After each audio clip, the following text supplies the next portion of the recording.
Olá, meus amigos, tudo bem?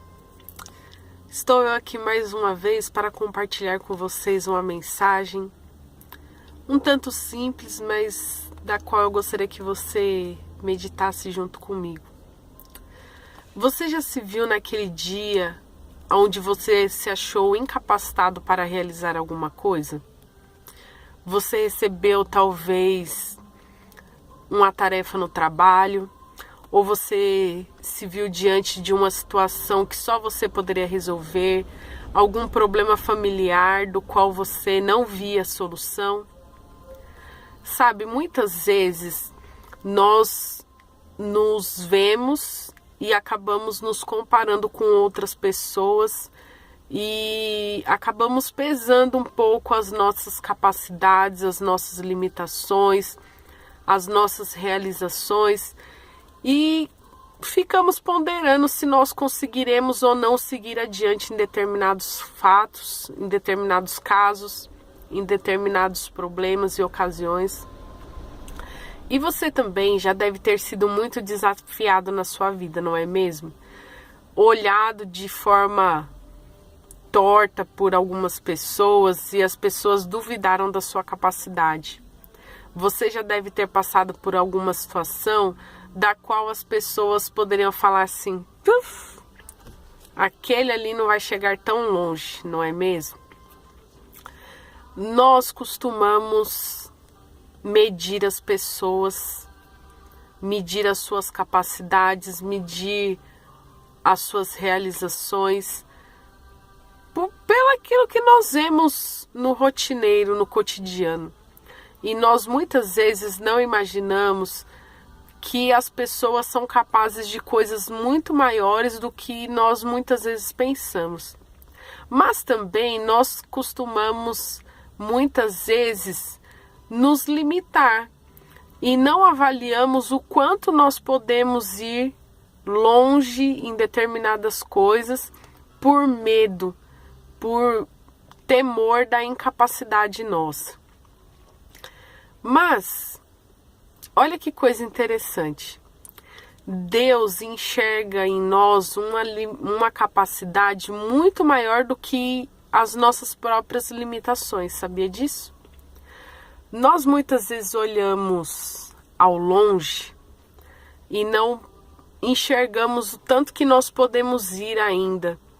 E muitas vezes nós nos deixamos levar por aquilo que as pessoas acham, por aquilo que as pessoas pensam, por aquilo que as pessoas julgam.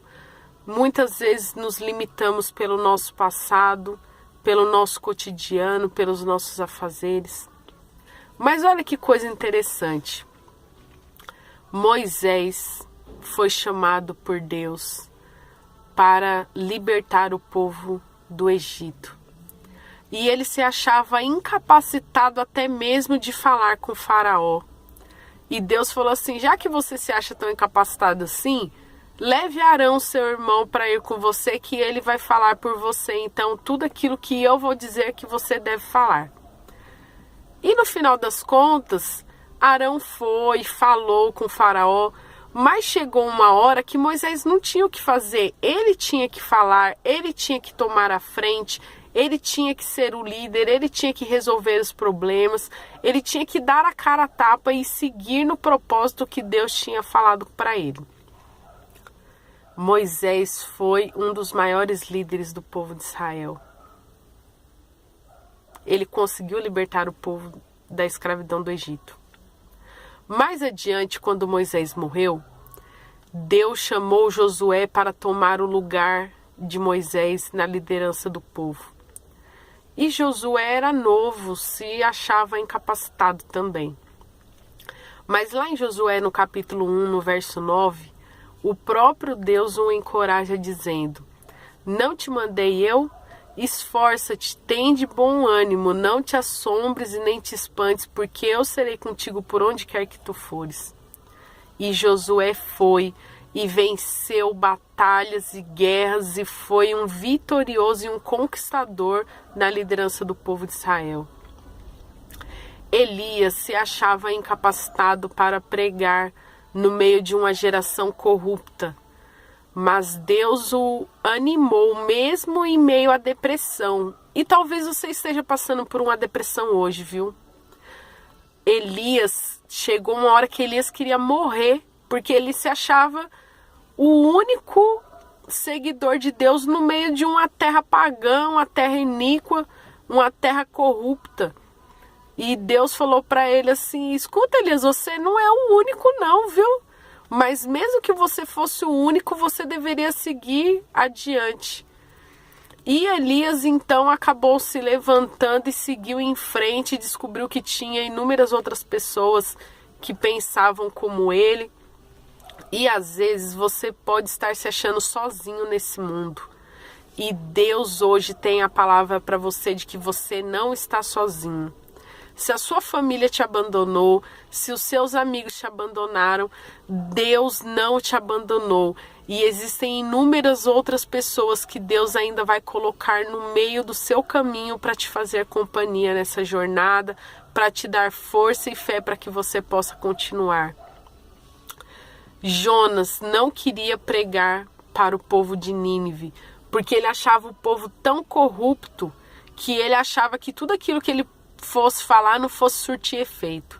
Mas no final das contas, ele acabou indo, pregando e o povo se converteu. Às vezes a gente acha que aquilo que a gente fala não vai fazer diferença. Vai fazer diferença. Às vezes a gente acha que o nosso trabalho não vai surtir resultados. O seu trabalho vai ter resultado. Quer seja agora, quer seja um pouco mais futuramente. Mas tudo aquilo que nós falamos e fazemos surtirá efeito. Mas o último exemplo que eu quero dar para você. Jesus nasceu no meio de uma geração de sumos sacerdotes, de fariseus, de escribas, mestres da lei, pessoas que conheciam apuradamente a sua palavra e que sabiam sobre as promessas do Messias, sabiam da vontade de Deus, das leis de Deus. Pessoas estudadas, letradas, capacitadas e que não fizeram a diferença que deveriam fazer no meio da geração. Não fizeram a diferença positiva que deveriam fazer. Jesus foi lá e escolheu 12 pessoas. 11, porque a 12ª se ofereceu e Jesus aceitou ela ali no meio e depois se tornou traidor. Mas Jesus escolheu pessoas simples, pessoas que eram iletradas, como Pedro, pescadores, cobradores de impostos, pessoas que eram tidas, rejeitadas pela sociedade, sabe, a escória, gente que ninguém dava nada. E Jesus chamou essas pessoas para andar com ele durante 3 anos.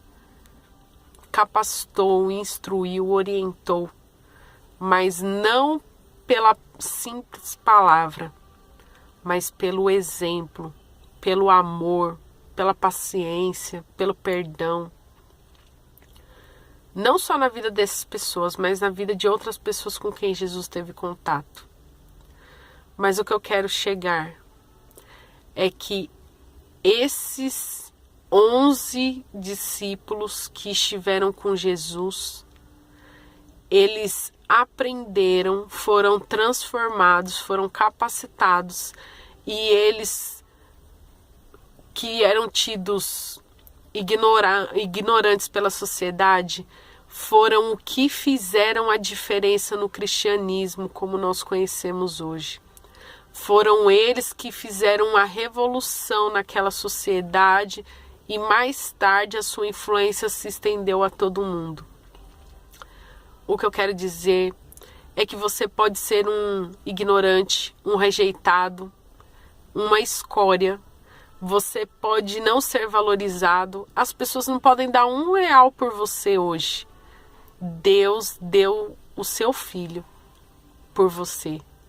Deus deu uma nova chance, uma nova vida, uma nova oportunidade de você ser uma nova pessoa e fazer a diferença no meio deste mundo, no meio do seu bairro, no meio da sua geração.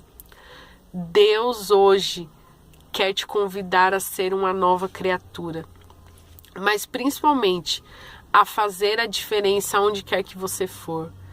E dizer ainda mais, assim como ele disse para Josué: esforça-te, tenha bom ânimo, porque Deus está contigo em todos os momentos. Deus é aquele que nos capacita, mesmo quando todas as coisas parecem contrárias.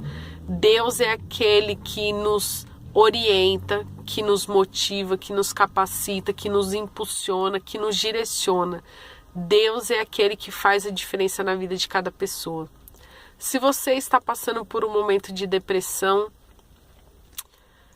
eu sei o quanto esse momento é difícil, mas Deus é aquele que pode te curar e te livrar da escuridão que possa estar na sua vida. Se você está até aqui desanimado, Deus é aquele que pode te animar. Se até aqui você se julgou incapacitado a prosseguir, Deus é aquele que te capacita e que vai te dar a vitória. Essa daqui não é uma teologia da prosperidade, mas é a teologia da Bíblia de que Deus pode todas as coisas e que para Ele nada é impossível. Se para você até aqui está difícil, não se desanime, não se desespere, porque Deus tem uma resposta para o seu problema e para tudo Ele tem uma solução. Não se deixe levar pelo desânimo, pela depressão. Seja você mais forte, se apegue a Deus, que Deus pode transformar e revolucionar a sua vida, para que você também transforme e revolucione a vida de outras pessoas também. Que Deus te abençoe, te capacite e que você consiga resolver os seus problemas se apegando na rocha que é Jesus Cristo. Fique com Deus. Graça e paz.